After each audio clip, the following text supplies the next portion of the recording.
आज हम क्या करेंगे, आज हम करेंगे बाधक स्थान का जो भी स्वामी बनता है, जिसके बारे में जो भी हाइप कह लो, या क्या ये ओवररेटेड है, क्या सच में प्रॉब्लम देता है, या कौन कौन सी ऐसी चीज़ें हैं जो बाधक के रिजल्ट को कम या ज़्यादा कर देती हैं। तो आज हम उसके बारे में जानेंगे। तो जैसा कि अभी इन्होंने बोला, अश्विनी ने बोला, और आप लोग भी जानते हैं, बाधक निकालते कैसे हैं। तो 3 अलग अलग प्रकार के लग्न होते हैं। कुछ चर लग्न होते हैं 1 4 7 10, कुछ द्विस्वभाव लग्न होते हैं 3 6 9 12, और कुछ स्थिर लग्न होते हैं 2 5 8 11। तो इनके लिए अलग अलग कैटेगरी बनाई गई है। क्या कैटेगरी बनाई है? सबसे पहले बोला गया चर राशि के लिए 11th हाउस बाधक है।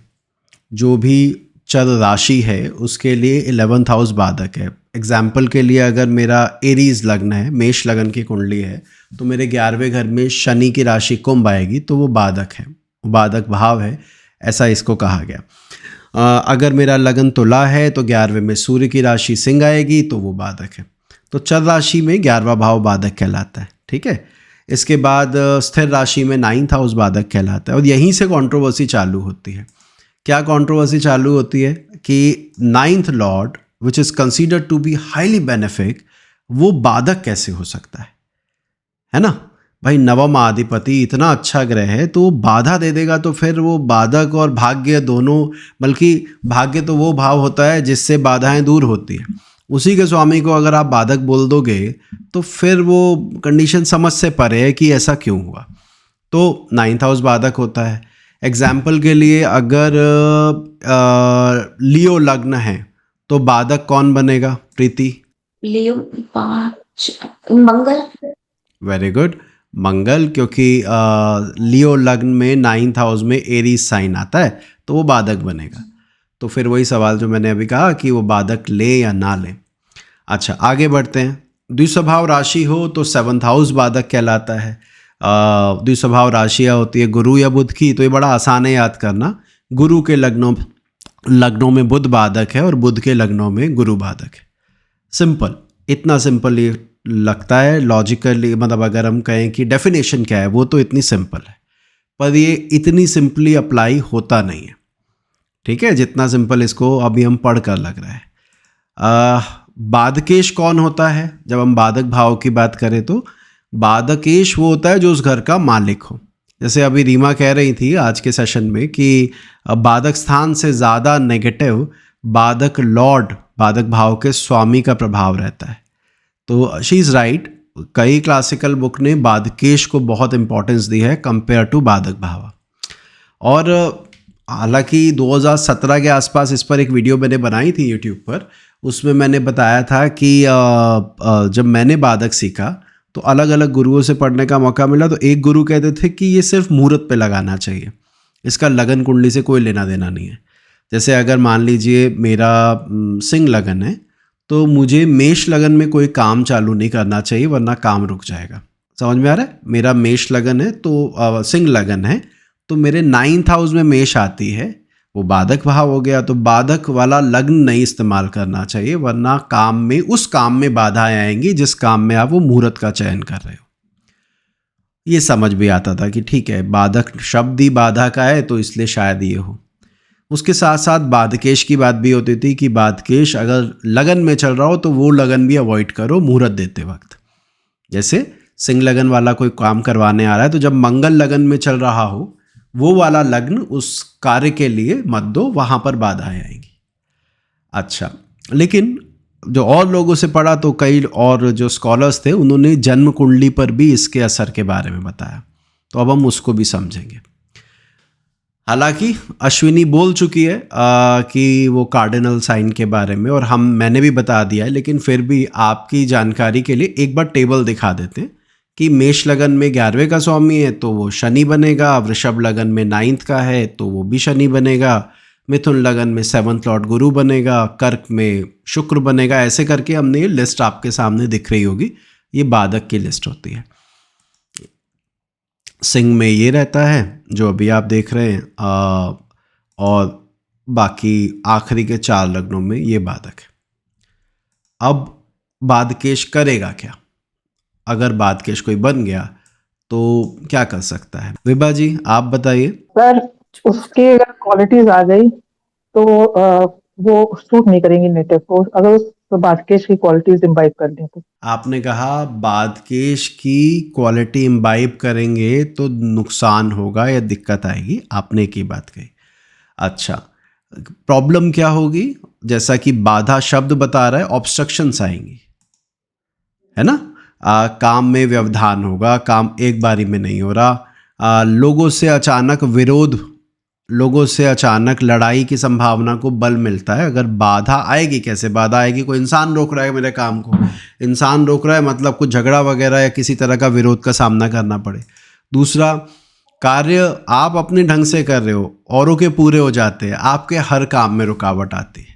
आज सुबह ये कंसल्टेशन कर रहा था, लखनऊ की थी वो लेडी को, जैसे ही मैंने कहा कि मैडम आप ये रेमेडी करो, आपके तो हर आज तक ज़िंदगी में हर काम ही रुका होगा, तो बड़ी हंसी भी। कह रही मेरे घर में ना मुझे टैग मिला हुआ है कि अगर ये किसी काम के लिए जाएगी तो एक बार में नहीं होगा। वो एक एग्जांपल देने लगी कि डेथ सर्टिफिकेट इशू होना था जिसमें 2 दिन लगते हैं, लेकिन मेरे भाई ने 10 दिन की छुट्टी ली ऑफिस से। कह रहे तेरा कोई काम होता है ना तो रुकावट तो आनी है, तो मैं 10 दिन फ्री रहूँगा कि तेरा काम पूरा करके ही मैं ऑफिस जाऊँगा। तो ये जो बात है कि कार्य में बार बार व्यवधान आना, ये इससे होता है। एक और चीज़ जो अभी देवी जी कह रही थी, अडानी जी, कि गुप्त शत्रु, तंत्र, षड्यंत्र, ये सारी चीज़ें भी इसमें आती है कि सामने कोई मना नहीं कर रहा है लेकिन पीछे आपके लिए प्लान बनाया जा रहा है, आपको नुकसान पहुंचाने की कोशिश की जा रही है। तो ये भी बादकेश का प्रभाव होता है। कैसे फलित होगा मैं सब बताऊंगा, लेकिन पहले समझ लो कि होगा क्या। तो गुप्त शत्रु या षड्यंत्र का सामना करना पड़े। अब अगर उसका कुछ पॉजिटिव टर्म बनाना हो तो हम बोलेंगे आपका स्पिरिचुअल ग्रोथ में वो बार बार इस तरह की सिचुएशन क्रिएट करता है कि आप परमात्मा की तरफ लीन हो जाए। तो बादकेश को स्पिरिचुअलिटी के लिए अच्छा माना जाता है। ये ज्योतिष में और ग्रहों के लिए भी होता है। जहाँ पर आपको लगे ना ये भौतिक सुखों में दुख दे रहा है, हम कहते हैं अरे आपकी आध्यात्मिक उन्नति में ये सहायक है, जब तक ये परेशानी नहीं आएगी तो आप आगे कैसे बढ़ेंगे। बात सही भी है, तो लेकिन कहीं ना कहीं इसको इस तरह भी देखा जाता है। आगे बात करते हैं। तो आध्यात्मिक परीक्षण का समय रहता है। क्या बादकेश का कुछ प्रभाव भी होता है? ये लाइन में क्यों लिख रहा हूं? भाग्येश सुना है हमने, मार्केश सुना है हमने, बादकेश उतना पॉपुलर टर्म नहीं है जहां तक मेरी जानकारी है। आप लोग अग्री करोगे या डिसअग्री करोगे? जितना मार्केश सुना है, क्या उतना बादकेश सुना था आपने या सुना है? तो उत्तर ये है कि नहीं यार, उतना प्रचलित ये नहीं है, लोग कम इसके बारे में बात करते हैं। और मैंने अभी आपको एक चीज़ भी बताई कि अगर 9th लॉर्ड ही बाधक बन गया तो फिर ये काउंटर क्वेश्चन स्टूडेंट पूछेगा। हमने भी अपने गुरुओं से पूछा, आप लोग भी हमसे पूछते हो कि सर सिंह लगन में एक तरफ आप योग कारक मंगल बोल रहे हो, आप बोल रहे हो सबसे अच्छा प्लैनेट है, और दूसरी तरफ आप टैग दे रहे हो उसे बादकेश का, तो कुछ तो ऐसा हो ना जो हमें लगे कि नहीं ये दोनों बातें अलाइन हो रही है, तो एकदम कॉन्ट्राडिक्टरी लग रही है। तो इसको लगाने का सही ढंग क्या है या मैंने कैसा उसको लगते हुए देखा, वो मैं आज आपको बताऊंगा। पहले ये कि बादकेश अकेला कुछ नहीं करता, बादकेश नीड सपोर्ट। बादकेश अकेला कहीं बैठकर नुकसान पहुंचा देगा ऐसा नहीं है, ध्यान रखिएगा। उसको सपोर्ट चाहिए होता है तभी वो काम करेगा। आगे देखते हैं, फिर बताता हूँ कब ज़्यादा बादकेश का परिणाम मिलेगा। कोशिश करो, कब मिल सकता है बादकेश का प्रभाव ज़्यादा? सर जब लगन से संबंधित आपने बताया था कि जैसे वो अगर लगन में ही आ जाए, जैसे तुला लगन में सूर्य लगन में ही आ जाए, बहुत बढ़िया, या मेष लगन में शनि लगन में आ जाए, तो आपने कहा था तब और भी ज्यादा प्रभाव देगा। उन्होंने कहा कि जब भी लग्न में बादकेश आ जाएगा तो आपके सर पर आके बैठ गया। अब कोई दशा चले, कोई गोचर चले, उसका असर आपकी लाइफ पर थ्रू आउट लाइफ देखने को मिलेगा। एक तो ये बात आई, ठीक है, अग्री, बिल्कुल सही कह रहे। हाँ बोलो। जब 6, 8, 12 के लॉर्ड के साथ हो, या राहु की मिसप्लेस्ड राहु के साथ हो, या नक्षत्र मतलब किसी तरीके से बुरी संगत में आ गया या बुरे प्रभाव में आ गया, तो उसको सपोर्ट मिल गई ना बुरा करने की। तो संदीप भाई ये कह रहे हैं कि जैसे सैधर्मिता आप लोगों ने पढ़ी है कि मुझे बाधा देनी है, मैं बादकेश हूँ, और मुझे सपोर्ट भी 6 8 12 के मालिकों का मिल जाए, वो भी मेरे साथ आ जाए, तो फिर मैं ज़्यादा डेडली हो जाऊंगा, मैं ज़्यादा वो प्रभाव दे पाऊंगा। समझ में आ रहा है ना जो उन्होंने कहा? 10th लॉर्ड के साथ बन जाए हाँ हाँ हाँ हाँ। तो ये क्या है कि मतलब ज्यादा इफेक्ट करेगा, क्योंकि ये तो हमारा कर्म भाव है या कर्म स्थान है जो कि एक्टिव अच्छा, रहेगा लग्नेश के जैसे ही। तो रजत भाई कह रहे हैं हर जगह की परेशानी झेल लेंगे, लेकिन करियर की, कर्म की परेशानी नहीं झेली जाती है, तो इसलिए कर्म भाव से संबंध हो जाए तो टेंशन है। अच्छा, मैं सवाल दोबारा दोहराता हूँ। मैंने कहा था उसका परिणाम कब मिलेगा, मतलब आप बता रहे हैं, आप गलत नहीं बता रहे हैं, आप ये बता रहे हैं कब कब केसेस में ये परिणाम थ्रू आउट लाइफ रहेगा या बहुत ख़राब हो जाएगा, उसकी इंटेंसिटी बढ़ जाएगी। ज़्यादा प्रभाव तब मिलेगा जब इसकी दशा हो, एक बात, सीधी सी बात है। और दशा में अंतर, जैसा कि अभी संदीप भाई ने कहा, वो 6 8 12 का आ जाए, आपकी महादशा चल रही है बाधकेश की, उसमें अंतर आ रहा है 6 8 12 के स्वामी का, तो हम कहें यार बाधा तो देगा, ये आराम से काम नहीं बनने देगा, ठीक है। एंड एक और बात समझो आगे बढ़ने से पहले, क्या बाधक होने का अर्थ है डिनायल, या बाधक होने का मतलब है ऑब्स्ट्रक्शन? तो स्वाभाविक सी बात है, ऑब्स्ट्रक्शन है इसका मतलब, डिनायल नहीं है, रोक नहीं रहा है, आपको कह नहीं रहा है कि काम नहीं होगा, और थोड़ा लेट देरी से हो जाएगा। तो ये फ़र्क समझ लेना कि बाधकेश का प्रभाव आके किसी को कहो कि तुम्हारे संतान नहीं हो सकती क्योंकि बाधकेश का प्रभाव पंचम पर है, पंचमेश पर है, या शादी नहीं हो सकती संबंध, तो वो बेतुकी बात हो जाएगी, ये सिर्फ काम होने में रुकावट डालेगा। तो ये अल्प विराम है, पूर्ण विराम नहीं है, ठीक है ना। तो एक तो ये चीज़, तो दशा अंतर दशा में इसका ज़्यादा प्रभाव होगा। दूसरा, दशा में जब ये सेंसिटिव पॉइंट पर चल रहा होता है तो सबसे ज़्यादा प्रभाव होता है। सेंसिटिव पॉइंट क्या होते हैं, जैसे कि मान लो भाग्य के भाव के ऊपर से जा रहा है, जन्म कुंडली में भी भाग्य को पीड़ित कर रहा था, तो हम कहेंगे नहीं भाई ये टाइम तेरे लिए बड़ा ख़राब है। दशा के साथ उसका गोचर भी मिल जाए तो उस टाइम पीरियड को हम ज़्यादा नेगेटिव लेते हैं। तो अगर मैं दिखाऊं महादशा या अंतर्दशा नाथ के दौरान और संवेदनशील भावों के ऊपर से गोचर करते समय, यहाँ तक क्लियर है? ये दोनों एंड है, इसके बीच में दोनों का ये लगाते हुए कि पहला चल रहा हो तब दूसरा आ जाए तभी कंसीडर करना है, वरना नहीं करना। इससे पहले जैसे शर्मा जी ने कहा कि लगन से संबंध हो, लगन में बैठे हो, तो हम कहेंगे थ्रू आउट लाइफ आपको उसको झेलना पड़ेगा, उसके साथ आगे बढ़ना पड़ेगा। तो ये कुछ चीज़ें थी जो अभी आपने बोली। मेरी हेल्प करो, इस कुंडली पर आओ और मुझे बताओ इसमें बाधक भाव का स्वामी कौन बना? रैना जी। सूर्य बना सर इसमें। फाइन। सूर्य कहाँ विराजित है? तो 10th हाउस में है। ओके, सो 10th हाउस में है। एज पर रूल हमने कहा उसका संबंध लगन से हो तभी प्रभाव मानो, अगर अदरवाइज मैं तो इसको ऐसे बोलता है कि 11th lord posited in the 10th भावा associated with 3 natural benefic planet getting दिग्बल देयर, इससे बढ़िया और क्या होगा? मेरा लाभ आधिपति 3 शुभ ग्रहों के साथ बैठा है, राइट? ऐसे ही बोलूँगा ना जो मैं अभी बोल रहा हूँ, तो ये तो बड़ा शुभ फल देना चाहिए। मैं क्यों कहूँ कि ये खराब है? एक बात। अब दूसरा, जो अभी हमारे डॉक्टर साहब ने कहा था, संदीप जी ने, उन्होंने कहा सर जब बाधक आधिपति 6 8 12 के स्वामियों से संबंध बना ले, ऐसा कुछ कह रहे थे। इस कुंडली में छठे का स्वामी कौन है? गुरु है, if I am not wrong, है ना? गुरु है। क्या गुरु भी दशम भाव में है? तो आंसर है हाँ, appear to be the 10th house. अष्टम अधिपति कौन है? साहब शुक्र है। वो कहाँ पर है? वो भी छठ दशम भाव में ही बैठा है, ठीक है। 12वें का स्वामी कौन है? 12वें का स्वामी बुध है इस कुंडली में। वो कहाँ बैठा है? सर वो भी 10th में बैठा है। अब आपने केवल बाधक अधिपति नहीं बिठाया, आपने उसके साथ 6 8 12 तीनों के स्वामी भी बिठा दिए। अब यहाँ पर मेरे ऐसा बंदा कंफ्यूज हो जाता है। मैं कहता हूँ यार ये शुभ ग्रह लूँ, 3 शुभ ग्रह बैठे हैं, इसको कैसे इग्नोर कर दूँ? कहाँ मिलते हैं 3 शुभ ग्रहों का प्रभाव? या फिर मैं इसको 6 8 12 लूँ, लाभ अधिपति इन दोनों के साथ है, इसको शुभ लेना चाहिए या इसको खराब लेना चाहिए? उत्तर ये है जो जातक के जीवन में हुआ उससे हमें समझ में आएगा। जातक का कोई स्थायी काम नहीं रहा, आज तक कोई भी काम पर ये स्थायी नहीं रहा।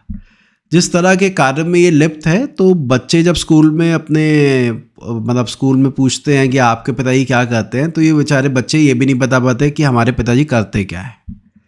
ठीक है, कहने का मतलब है काम कोई इतना रिनाउंड काम नहीं है या लोगों को बताने लायक काम नहीं है। समझ रहे हो मेरी बात? तो अब ये लगता है कि ये फिर तो कहानी ख़राब हो गई। यहाँ पे तो वही दिख रहा था, बाधक आधिपति था, 6 8 12 के स्वामी थे, तो इस वजह से प्रभाव ज़्यादा मिला। ये भी पूरी तरह से बात सही नहीं है। आप कहोगे मैं लेयर पे लेयर चढ़ाए जा रहा हूँ। पहला तो ये कि हाँ, बाधक आधिपति जहाँ बैठता है उसके साथ अगर 6 8 12 के स्वामी बैठ जाएं, स्पेशली 6th लॉर्ड बैठ जाए, तो उसके रिजल्ट ज़्यादा आते हैं। पर आपको एक नई चीज़ बताता हूँ और अपनी अपनी कुंडलियों पे देखना, फिर मुझे बताना हम क्यों यहाँ पर दशम भाव में हम बाधक की बात मैंने पूछी, तो विनीता रैना ने लग्न को देखते हुए बताया कि 11th लॉर्ड बाधक बनता है, वो 10th में बैठा है, तो दशम भाव संबंधित हमने बात की कि प्रॉब्लम आएगी। लेकिन अगर मैंने जो टेबल आपको दिखाई थी वहाँ पर मेष लगन के लिए बाधक नहीं, मेष राशि के लिए कौन बाधक है ये बताया था। इसको ऐसे समझो, हर राशि के लिए कोई बाधक ग्रह बनेगा। मेष के लिए शनि बनेगा, वृषभ के लिए शनि बनेगा। दोबारा सोचना, लगन भूल जाओ, दिमाग से छोड़ो कि लगन देखना ही नहीं है मैंने, किस क्या लगन है क्या लगन नहीं है मुझे मतलब नहीं। मुझे ये देखना है कि जिस साइन में प्लैनेट बैठा है क्या वहाँ से वो बाधक स्थान का लॉर्ड था। जैसे एक एग्जाम्पल के लिए, कर्क लगन के लिए कौन बाधक अधिपति था? शुक्र। फाइन। तो अगर आपको किसी भी हाउस में किसी भी लगन में कर्क का शुक्र मिले, तो आप ये सोचे कि यहाँ बाधा आएगी। कोई भी लग्न हो, कोई भी भाव हो, अगर कर्क का शुक्र बैठा है तो वहाँ बाधा आएगी। समझ आ रहा है जो मैं बोल रहा हूँ आपको? आप भूल जाइए कि ये लगन कौन सा है कौन सा नहीं। हर भाव के लिए बाधक आप वहीं से काउंट करें। कहीं पर भी डेबिलिटेटेड सैटर्न बैठा है, नीच का शनि बैठा है, लगन कोई भी हो, तो जिस भाव में बैठा है उस भाव में बाधा आएगी। क्लियर हो रहा है? सिंपल है ना? बस इसमें एक बात का ध्यान रखना, मैंने शुरुआत में कहा अकेला बाधक आधिपति घर को खराब नहीं कर सकता, उसे सपोर्ट चाहिए। एग्जाम्पल के लिए वापस उसी चार्ट पर चल एक बार। अब देखो यहां पर 10th हाउस में कौन से साइन था? कैंसर था। कैंसर है, दिख रहा है यहां पर, और कैंसर में वीनस पोजिटेड है। तो जो कैंसर के लिए बाधक आधिपति था वो वहीं बैठा है, कुंडली का बाधक आधिपति भी बैठा है और मेरा उस साइन का बाधक आधिपति भी बैठा है। इन दोनों की युति डेफिनेटली प्रॉब्लम क्रिएट करेगी, विदाउट एनी डाउट। आप खुले खुले बोल दो यार ये घर को लेकर तो तुम धक्के खाओगे। कैसे? कुंडली का बाधक आधिपति और उस भाव का बाधक आधिपति अगर युति करके बैठे हैं से उसी भाव में, स्वाभाविक सी बात है, तो फिर हम कहेंगे यहाँ बाधा अनिवार्य है, आएगी ही आएगी। ठीक है, जैसे एक एग्जाम्पल के लिए इस लग्न में सूर्य अगर गुरु के साथ यहाँ होता, यहाँ होते सूर्य और गुरु, तो हम क्या कहते? सन इसके लिए बाधक आधिपति है, गुरु मिथुन राशि के लिए, क्योंकि मिथुन राशि से 7वें घर का मालिक है तो उसका बाधक आधिपति है। अगर ये दोनों युति यहाँ कर रहे हैं तो 9th हाउस के लिए ये अनफेवरेबल है। सोनाली क्लियर है? एक बार इशारा कर दोगे आप लोग तो मैं आगे बताना चालू करूँ। यहाँ तक समझ में आ रहा है कि हमने कैसे किया? ठीक है, तो अगर वो बाधक जुड़ जाए तो प्रॉब्लम बढ़ती है, अन्यथा बाधक पर ध्यान ही मत दो। वो जो है वहीं का लॉर्ड लेकर उसको अच्छी पॉजिटिव तरह से ही देखो। आगे बढ़ते हैं और बताता हूँ इसके बारे में। अब जैसे ये पत्रिका है, इसमें हेल्प करो मेरी, क्या दिखता है आपको? इसमें बाधक आधिपति कौन है? Sir Venus. वीनस। ओके, वो तो बैठा ही लगन में है ना, तो फिर तो लगन संबंधित परेशानी कुछ देनी चाहिए। अब यहाँ पर एक सवाल जो मैंने पहले भी कहा, दोबारा बोलता हूँ कि अरे ये तो भाग्याधिपति है, ये तो नैसर्गिक शुभ ग्रह है, ये क्यों देगा प्रॉब्लम? ये तो इस जातक या जातिका को सुंदरता देगा कि नहीं? वीनस इन लग्ना being a natural benefic planet, being भाग्याधिपति, उसको तो बहुत अच्छा फल देना चाहिए। And we are not denying it कि नहीं मिलेगा, हम कहेंगे भाग्यशाली तो है बच्चा, सुंदर तो है बच्चा, जिसकी भी कुंडली है उसको होना चाहिए। At the same time Venus यहाँ पर मंगल के साथ युति करके बैठा है। मंगल जो इस कुंडली का थर्ड लॉर्ड है। अभी जब संदीप जी कह रहे थे ना 6 8 12, 6 8 12 में तीसरा भी जोड़ लेना, क्योंकि तीसरा तो है ही संघर्ष का, बाधा का स्वामी है कि नहीं। उसको तो सबसे, अगर मैं कुंडली में बाधक नहीं भी पढ़ाऊँ और आप लोग वैसे भी देख, थर्ड लॉर्ड का इम्पैक्ट आ रहा है सर, एफर्ट करने पड़ेंगे, ट्रैवल करना पड़ेगा, रजिस्ट करना पड़ेगा, तब जाके उस भाव के रिजल्ट आएंगे अलॉन्ग विद 6th हाउस। मैं बल्कि 8वें और 12वें को बाधा देता नहीं देखता हूँ, तीसरा छठे के स्वामी बाधा देते हैं, ध्यान रखिएगा, इसको करेक्ट कर लीजिएगा। तीसरे और छठे के स्वामी बाधा देते हैं। वो तो बाई चांस डॉक्टर साहब ने शुरुआत की 6 8 12 से, तो मैं उस फ्लो में आपको बता गया कि देखो इसमें तो 6 8 12 तीनों के स्वामी हैं। उस कुंडली को दोबारा सोचोगे तो वहां पर भी तीसरे का स्वामी गुरु था जो दशम में बैठा था। इससे पहले वाली कुंडली में लगाई मैंने उसी लिए थी, लेकिन अब डॉक्टर साहब ने बताया था, बनाया इसको भी देख लेते हैं साथ में, तो ये भी कनेक्ट हो रहा है। तो अभी विषय पर आते हैं। तो यहाँ पर इस जातिका के लगन में अब क्या प्रॉब्लम आ सकती है, ज़रा सोचो क्या देगा ये बाधक का फल यहाँ पर क्या होना चाहिए? इल हेल्थ होनी चाहिए, कुछ और होना चाहिए, आपको क्या लगता है? सर हर काम में डबल एफर्ट करने लगन का पड़ेंगे। अच्छा, अननेसेसरी ट्रैवलिंग और स्ट्रगल तो है ही। अननेसेसरी ट्रैवल और स्ट्रगल तो है ही। अच्छा, पर इल हेल्थ के अलावा इसके अंदर अपनी बात के लिए स्टैंड लेने में भी दिक्कत आ सकती है कि अपनी बात के लिए स्ट्रांगली स्टैंड लेना हो, फिर नहीं ले पाएगा या ले पाएगा? नहीं ले पाएगा, अपने लिए स्टैंड नहीं ले पाएगा स्ट्रांगली। ओके, ठीक है, ठीक है। अच्छा, मैं अगर अब इसको तोड़कर बोलूं, विभा जी ने शुरुआत में एक लाइन बोली थी अभी जब आज सेशन स्टार्ट हुआ, सर उस प्लैनेट के नेचुरल ट्रेट को थोड़ा कंट्रोल रखना चाहिए वरना वो प्रॉब्लम क्रिएट करेगा। वो ऐसा कहा था विभा जी ने, अभी नज़र नहीं आ रहे शायद, हाँ वो दिख गए मुझे, तो वीनस के उन्होंने ऐसा कहा था। अब अगर बाधक अधिपति शुक्र है तो मुझे शुक्र संबंधित चीज़ों पर अपने ऊपर कंट्रोल रखना चाहिए। समझो कि बहुत ज़्यादा शो ऑफ नहीं करूं, ये सबसे बेसिक चीज़ है, इसको थोड़ा और बढ़ाते चलो। फ्लर्ट ना करूं, इन्वॉल्व ना हूं डिफरेंट लोगों के साथ, कोशिश करूं मैं अपने आप को कंट्रोल करके रखूं। और फिर यहाँ पर मुझे मंगल थर्ड लॉर्ड भी लगन में दिख रहा है। ठीक है, हम वीनस मास को तो वैसे ही बेचारों को इतना बदनाम किया हुआ है ज्योतिषियों ने, लेकिन हम उस बदनामी को भी छोड़ दें तो यहाँ वीनस के साथ थर्ड लॉर्ड जो कि करेज का है, मास है, वो वहाँ पर बैठा है। अब सोचिए कि अगर ऐसा योग है तो इसका प्रभाव लगन पर क्या आएगा? Too much extramarital, अगर if he's married, या like Casanova type image, या scandals, जैसे इनके लिए bakery। जो पर्सपेक्टिव दूसरे लोगों का बनेगा वो वैसा ही बनेगा जैसे आप बता रहे। सो आपकी इमेज टार्निश होगी। इमेज कहाँ से देखते हैं? लगन से ही देखते हो ना बंदे को, क्या लोग दुनिया सोच क्या रही है उसके बारे में। तो आपकी इमेज ऐसी बनी हुई है कि यार ये बंदा घर बैठाने लायक नहीं है। नहीं समझे? मैं सॉरी ऐसे वर्ड बोल रहा हूँ, लेकिन आप समझते हो ना, कई लोग ऐसे होते हैं जिन्हें आप कहते हैं नहीं अरे इसको घर लेकर, ये तो बाहर का दोस्त है, घर लाएंगे तो इसकी तो आंखें ख़राब है, ये तो बात बोलते हुए इस तरह से बोलता है, इसको तो घर में भी नहीं, 2 लोगों के साथ, ऐसे 4 लोगों के साथ नहीं बिठा सकते। हम यहाँ पर कहेंगे आपकी इमेज टार्निश होने के योग बनेंगे। अगर मैं इसको एक्सट्रीम बोलता तो मैं बोलता कि too much involvement in sexual activities may hamper your health. अगर मैं इसका एक्सट्रीम नेगेटिव केस लूँ तो शुक्र मंगल ये भी तो है कि भैया आप ज़्यादा इन्वॉल्वमेंट की वजह से आपकी सेहत पर बड़ा नेगेटिव इम्पैक्ट आएगा, बट वो रेयर केस है। पहले यही कि आपकी इमेज भाई ख़राब हो सकती है अगर ध्यान नहीं दिया तो। क्लियर है मेरी बात, मैं क्या कह रहा हूँ यहाँ पर? ओके, तो यहाँ पर बाधक अधिपति यहीं बैठा था तो इसका ये प्रभाव हुआ, या इसको इस तरह हमें देखना चाहिए। पहले उस प्लैनेट के ट्रेट, और अगर ये थर्ड लॉर्ड नहीं आया होता तो मैं ये लाइन बोलता ही नहीं, ये भी ध्यान रखिएगा।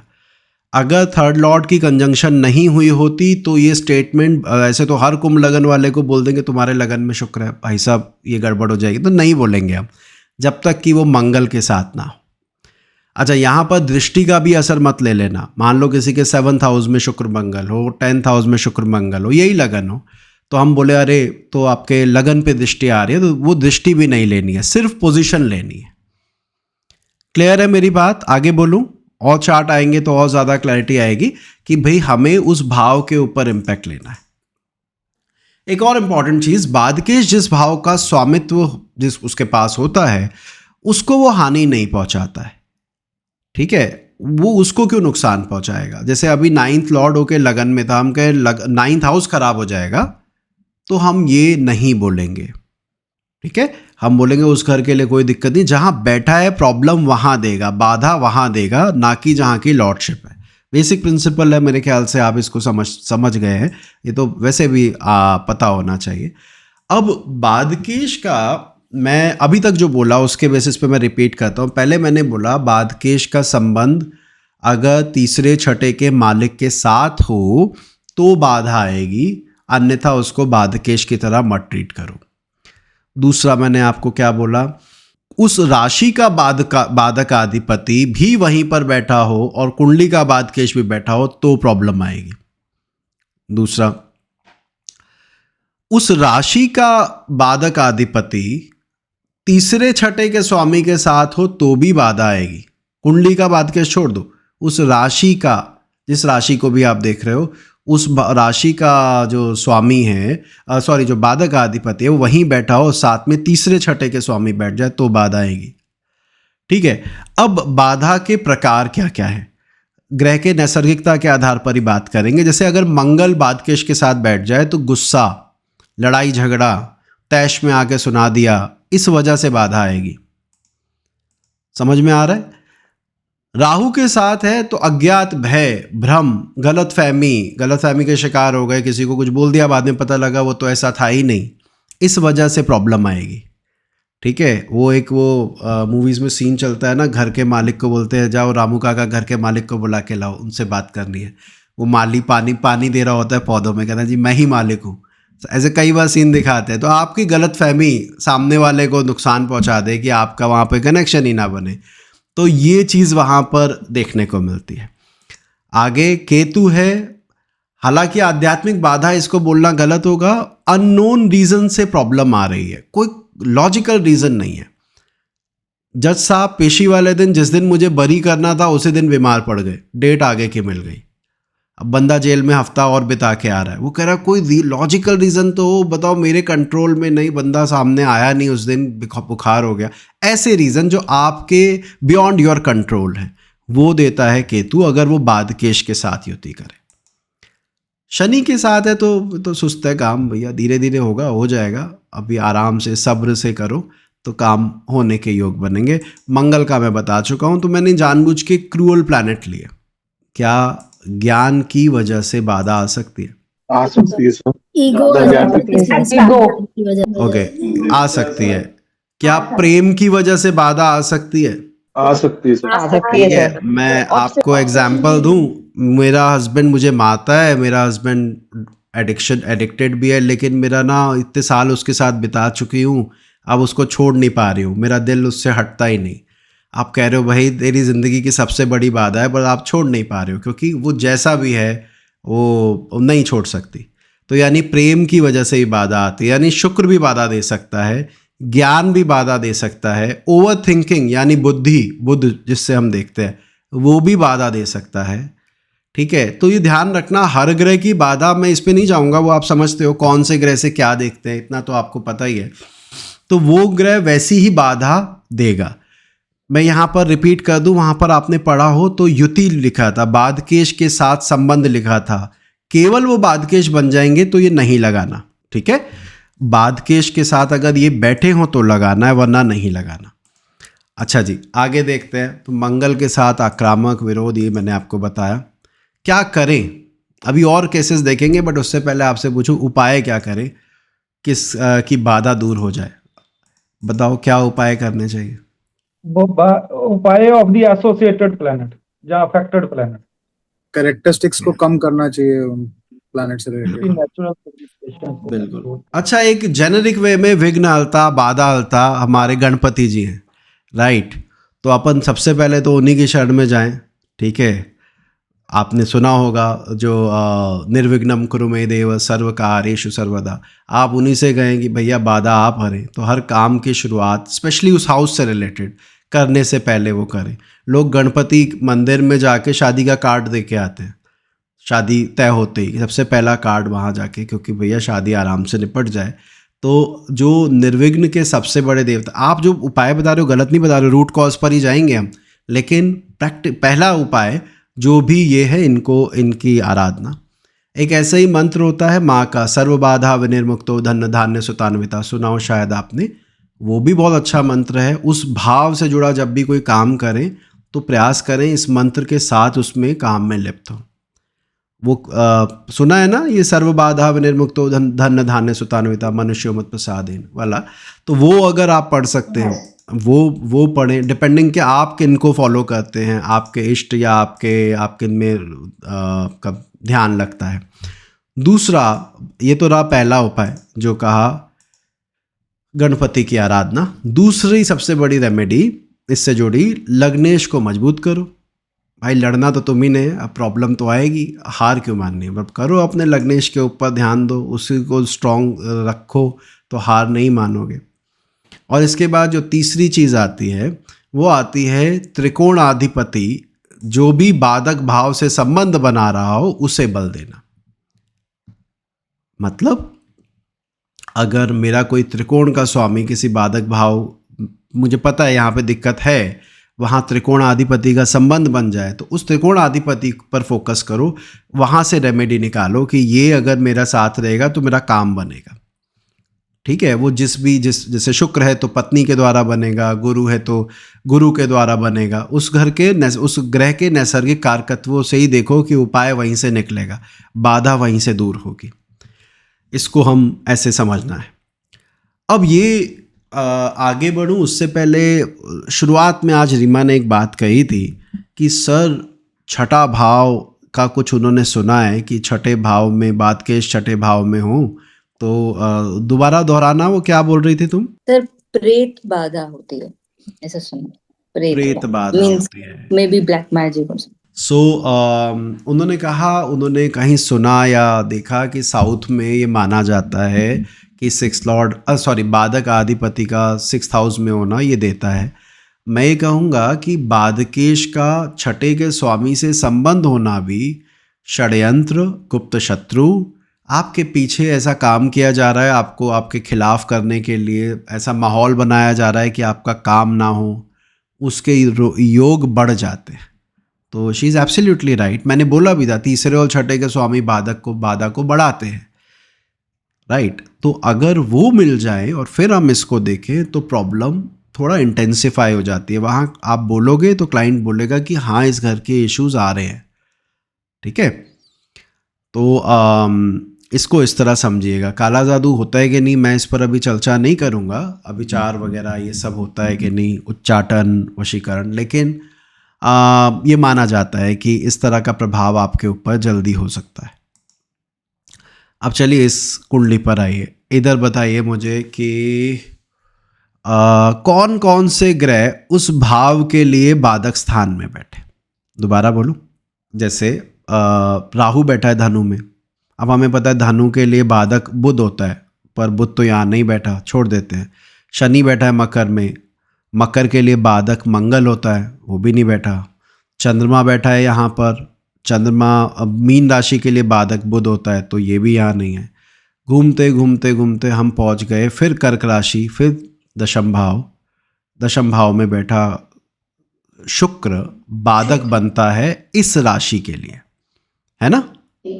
ओके अच्छा, मेरे लगन कुंडली से मेरा बाधकेश बनता है सूर्य, क्या वो तीसरे या छठे के मालिक के साथ है? ट्राई करो। क्या, दोबारा बोलो, मेरी कुंडली का बाधक अधिपति क्या तीसरे या छठे के मालिक के साथ है? नहीं, तीसरे और छठे के मालिक के साथ मेरी लगन कुंडली के बाधकेश का संबंध नहीं है। शायद मैं समझाते हुए वो बोलना जरूरी था, तो नहीं है। तो मैं ना ये सूर्य की वजह से बाधा आ जाएगी, आपको दिक्कत आएगी, ऐसी कोई स्टेटमेंट नहीं दूंगा। कोई प्रॉब्लम नहीं होगी 8th हाउस रिलेटेड, मतलब अगर मैं सूर्य की वजह से, अब आ जाइए आप 10th हाउस पर। 10th हाउस में वीनस बैठा था कैंसर में। हमें पता है for cancer sign Venus act like a बाधकाधिपति या बाधक कहलाता है। अब वो वहाँ बैठ गया। अब मैंने क्या देखा, क्या उसके साथ तीसरे छठे का मालिक है? तो उत्तर है हाँ, उसके साथ तो है, गुरु बैठा हुआ है। तो यहाँ पर मैं इस बच्चे को या जिसकी भी कुंडली है उसको करियर रिलेटेड इशू बताऊंगा। भाई तेरे करियर में दिक्कत आ जाएगी, तुझे परेशानी आएगी, तो यहाँ ये भाव से संबंधित परेशानियां तुझे ज़्यादा देखने को मिलेगी। इतना समझ में आ रहा है जितना मैंने बोला? अच्छा, यहाँ पर एक और इम्पॉर्टेंट नियम है जो आपको समझना होगा और आपको परिणाम भी बड़ा अच्छा देगा। भाई मेरे दशम भाव में तो बैठ गए कर्क का शुक्र और गुरु साथ में, बीच में आके मंगल भी बैठ गया जो कि मेरा परिवार और सप्तम का स्वामी है। क्या वो बाधा वहां तक कैरी होगी? क्या ये बाधा मेरे 7th के लिए भी होगी? क्योंकि 7th लॉर्ड कैंसर में बैठे वीनस के साथ कंजंक्ट कर रहा है और कुंडली के तीसरे का मालिक भी वहीं पर आया है। ट्राई करो, आपको क्या लगता है? हाँ सर, मैनेजमेंट Yes, तो yes. होगी। आपकी जानकारी के लिए बताऊं, दशम से ज़्यादा सप्तम की दिक्कत आएगी, क्योंकि भाव से ज़्यादा ग्रह वहाँ पर अगर कोई बैठा है तो ग्रह की इंपॉर्टेंस सदैव ज़्यादा होती है। पढ़ाते हुए कई बार आपको बताइए, ग्रह बैठ गया तो भैया वो तो युति मान लो, उसके साथ ही आ गए। तो यहाँ पर 7th हाउस रिलेटेड इशू भी हाईलाइट होंगे, बाधाएं यहाँ पर हाईलाइट होंगी। समझ आ रहा है जो मैं बोल रहा हूँ आपको? कि अगर कुंडली में कभी भी आपको ये देखने को मिले कि वो बाधक अधिपति भी वहीं पर अगर कनेक्ट हो जाए, तो हम कहेंगे जिन हाउसेस का वो लॉर्ड है वहाँ पर दिक्कत देगा, करियर रिलेटेड भी इशू देगा। आगे बोलूँ? यहाँ तक समझ में आया? अगर आप इसको तोड़कर मुझे बता सको कि अभी तक हमने क्या क्या डिस्कस किया है तो मुझे बड़ा आनंद आएगा। अगर कोई भी बताना चाहे कि हमने ये स्टेटमेंट लिखी है। हाँ जी सर, सबसे पहले तो बादकेश किस लगन के लिए, कौन सा है, चार के लिए, स्थिर के लिए और द्विस्वभाव के लिए। ठीक है। फिर उसके बाद वो अकेला कुछ नहीं करेगा, वो करेगा जब उसको सपोर्ट मिलेगी, या वो लगन में चला गया या वो किसी और लाइक माइंडेड ग्रह के साथ के इफेक्ट में है। बिल्कुल ठीक है। दूसरा, फिर जब उसकी दशा में किसी सहधर्मी की अंतरदशा या संबंध ऐसा कोई होगा तब करेगा। बहुत बढ़िया। तीसरा, वो घर इफेक्ट होगा जिसका मालिक या वो घर, उस घर से रिलेटेड जो बादकेश है वो और कुंडली से रिलेटेड बादकेश जहाँ कंजंक्शन कर रहे हैं वहां पे।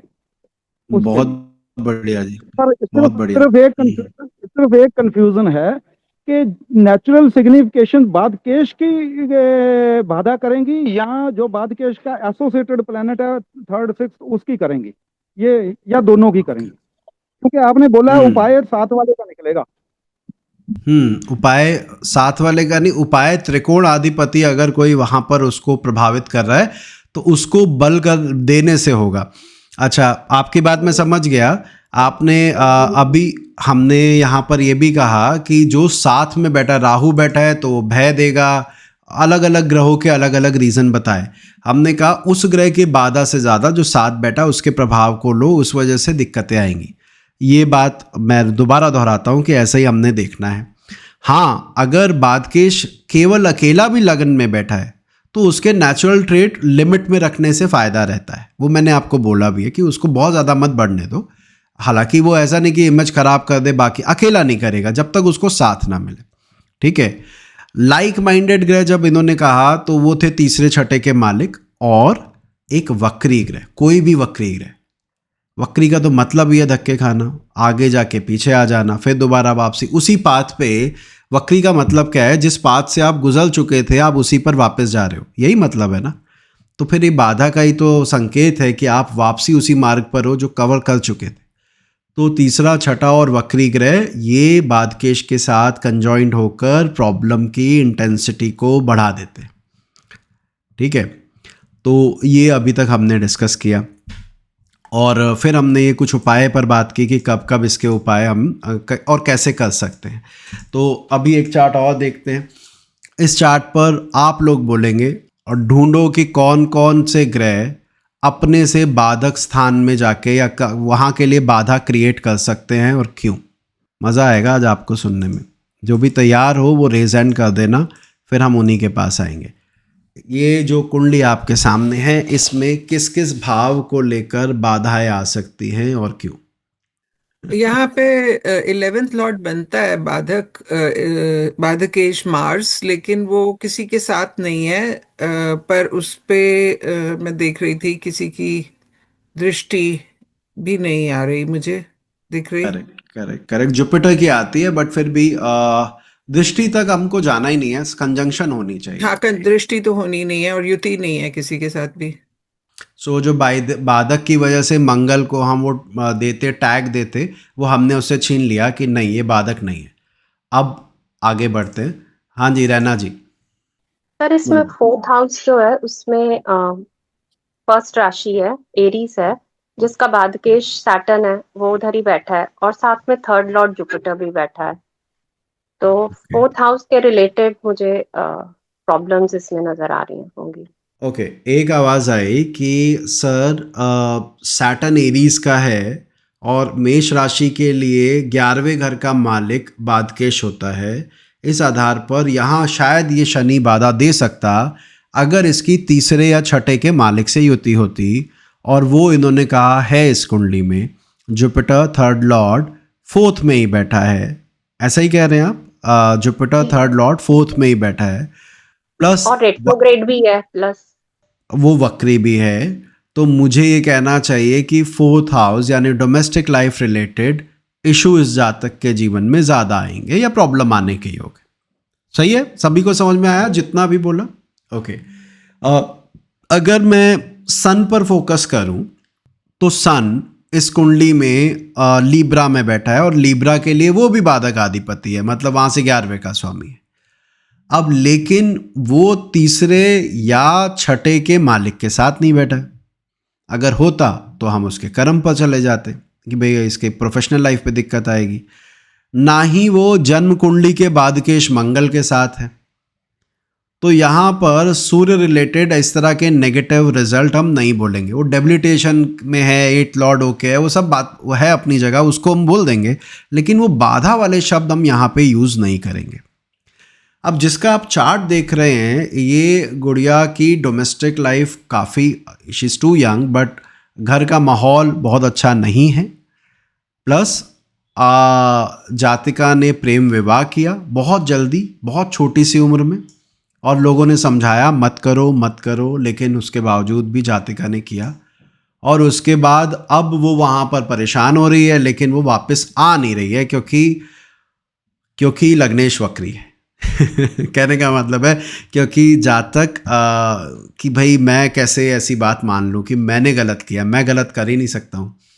मेरी बात समझ में आ रही है आपको कि लगन लॉर्ड रेट्रोगेट होने की वजह से वो एक्सेप्टेंस नहीं आ रही है कि मुझसे गलती हुई, मुझे ये अपना ठीक करना चाहिए। अब यहाँ पर अगर हम कहें, आप लोगों ने सैटर्न को, मैंने ही बताया कि सैटर्न यहाँ 4th हाउस में है तो बाधा देगा, 3rd और 6th लॉर्ड के साथ है तो बाधा देगा, 3rd लॉर्ड के साथ है तो। अब शनि कुंडली में क्योंकि लग्नेश है, तो रीज़न या कॉज उस बाधा का फिलहाल तो ये कन्या ही रही जो अभी जीवन जी रही है उसमें। ठीक है, एक ये अनमैरिड थी, लड़का मैरिड था, उसकी शादी डाइवोर्स भी प्रॉपरली नहीं हुआ, लेकिन उसके बावजूद ये जातिका उससे प्रभावित हो गई और अभी वहीं पर किसी तरह से ज़िंदगी बढ़ा रही है जहाँ पर है। तो मतलब डोमेस्टिक लाइफ को लेकर घर का माहौल ऐसे बच्चे का कैसा होगा, आप खुद समझदार है। तो पहले से वो इशू जो था वो कंटिन्यूटी में रहा। करियर रिलेटेड ठीक रहे, परिस्थितियाँ इतनी ख़राब नहीं हैं, हालांकि प्रोफेशनली जितनी एजुकेशन अटेन की अभी वो नहीं कर रहे हैं, वो अलग बात है। अभी जो 10th हाउस रिलेटेड चीज़ है, बट वहाँ पर फिर भी अच्छे होने की उम्मीद है। 4th हाउस रिलेटेड चीज़ों को यहाँ पर हम नेगेटिव देख रहे हैं। ठीक है, इस चार्ट पर कोई सवाल तो पूछिए आप। सर मैं ये पूछना चाहता हूँ, सर सन को भी तो जुपिटर देख ही रहा है ना सर? मेरे भाई देखो, दृष्टि से ना देखोगे तो हर भाव में बाधा दिखेगी फिर।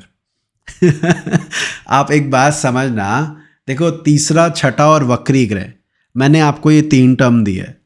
अब हर लगन में अगर आप फोकस करेंगे, कभी तीसरे के मालिक के पास 2 दृष्टियाँ, 3 दृष्टियाँ हो जाएंगी, कभी छठे के मालिक के पास हो जाएंगी, कभी दोनों के पास हो जाएंगी, तो आप उसमें फलित करते समय फिर हर भाव में बाधा दिखेगी। इसीलिए मैं उसको नहीं यूज़ करने के लिए बोल रहा हूँ। हो सकता है वो उसमें हाँ कर दे, क्लाइंट उसमें भी हाँ कर देगा, लेकिन आपको देखना है कि वो प्रॉब्लम इतनी सिवियर नहीं है जितनी वो वहाँ बैठा है वहाँ पे कर रहा है। ठीक है जी, तो अगर बैठा है तो वहाँ पर होगा। एक बात और मुझे बताइए कि हम डोमेस्टिक लाइफ किन हाउसेस से देखते हैं? सेकंड से फोर्थ से, आई गेस। अभी आप मैंने म्यूट कर रखा है तो मैं ही आगे बोलता हूँ। आपको पढ़ाते हुए बोलते हैं कि हम कहते हैं सेकंड और फोर्थ दोनों हाउसेस में मेलेफिक प्लैनेट हो तो it is not good for married life और पर्सनल लाइफ। सिमिलरली फोर्थ और फोर्थ से फोर्थ अगर वहाँ क्रूर रहे हैं तो वहाँ पर भी आपको स्ट्रगल एफर्ट करने पड़ेंगे, and she is doing it, वो चल रहा है उसका। यहाँ पर भी अगर मैं बोलूँ, अगर आप ध्यान दें तो वो जो हम कह रहे थे ना, सूर्य 10th हाउस में प्रॉब्लम देगा क्योंकि वो बाधक आधिपति है। आप अगर इधर नोटिस करें तो उसके साथ मून बैठा है। थोड़ी देर पहले जब मैंने पूछा था आपसे कि क्या साथ बैठे ग्रह को इम्पैक्ट आएगा, तो आप लोगों ने कहा था हाँ बिल्कुल आना चाहिए, और मैंने बताया भी था कि उसमें आया। यहाँ पर मून 7th लॉर्ड है, तो इम्पैक्ट जो आ रहा है वो कंटिन्यूटी में 7th हाउस रिलेटेड आ रहा है। ठीक है, तो ये चीज़ है। अगर आप ऐसे करेंगे, मतलब लगाएंगे, तो ये नियम काम करता हुआ भी मिलेगा, अच्छा भी लगेगा कि हाँ परिणाम आ रहा है। वो वैसे सिर्फ बाधक आधिपति जहाँ बैठ गया वहाँ बाधा हो जाएगी, वो इतना सही नहीं है। ठीक है, अगली क्लास के लिए अगली बार जब हम मिलेंगे, कोशिश करेंगे 15 दिन बाद तो कम से कम मिलें। उससे पहले अभी आप लोग अपना क्वेश्चन भी पूछ लीजिएगा। तो हम ना एक नया प्रिंसिपल पर बात करेंगे। वो क्या है कि जब कोई बाधा देने वाला है तो कोई बचाने वाला भी होगा, कोई दानव है तो कोई देव भी होंगे। तो वो देव पे तो चर्चा करते नहीं हम तो दानव तक अटक गए हैं मामला। तो अगली क्लास में, अगले सेशन में हम उन ग्रहों की बात करेंगे जो बाधा को रिजॉल्व करने वाले हैं, ख़त्म ही कर देते हैं। वो बैठे हैं तो प्रॉब्लम ही नहीं आएगी, ये वाला घर का तो परिणाम अच्छा मिल जाएगा। तो वो हम अगले सेशन में उसको समझते हैं। बाकी अपना ध्यान रखो, जल्दी मिलते हैं। जय श्री राम।